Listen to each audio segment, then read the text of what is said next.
মাঠে পরাজিত হলে ব্যক্তি চেষ্টা করলেই জিততে পারে, কিন্তু যে মনের কাছে পরাজিত হয় সে ব্যক্তি কখনোই জিততে পারে না। মানুষ তখনই সফল হতে শুরু করে যখন সে পৃথিবীকে নয় নিজেকে বদলাতে শুরু করে। কোনো কিছুই অতিরিক্ত ভালো না, খাবার হোক বা ভালোবাসা, কাউকে বেশি দিলেই সে তা অসম্পূর্ণ রেখে চলে যায়। সময় শেখায় অভিজ্ঞতা, অভিজ্ঞতা সিংহকে নীরব থাকতে শিখিয়েছে, কারণ গর্জন করলে শিকার করা যায় না। তোমার ভেতরের শিশুটিকে সবসময় বাঁচিয়ে রাখবে। খুব বেশি বোঝাপড়া জীবনকে যন্ত্র বানিয়ে নিস্তেজ করে দেয়।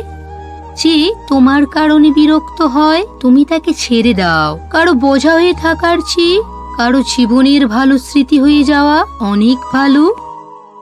জগতের গভীর জিনিস বোঝার জন্য গভীর হওয়া দরকার, আর সে গভীর হতে পারে যে গভীর আঘাত পেয়েছে।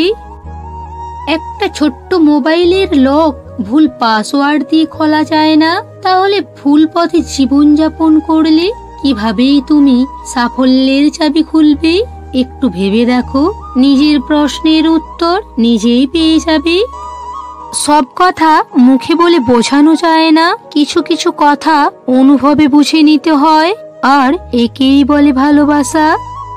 নিজের অনুভূতি প্রকাশ করার আগে অন্যের অধিকার দেখো, এবং নিজের অধিকার বোঝার আগে অন্যের অনুভূতি বিবেচনা করো, তবেই বুঝবে সময়ের বাস্তবতা।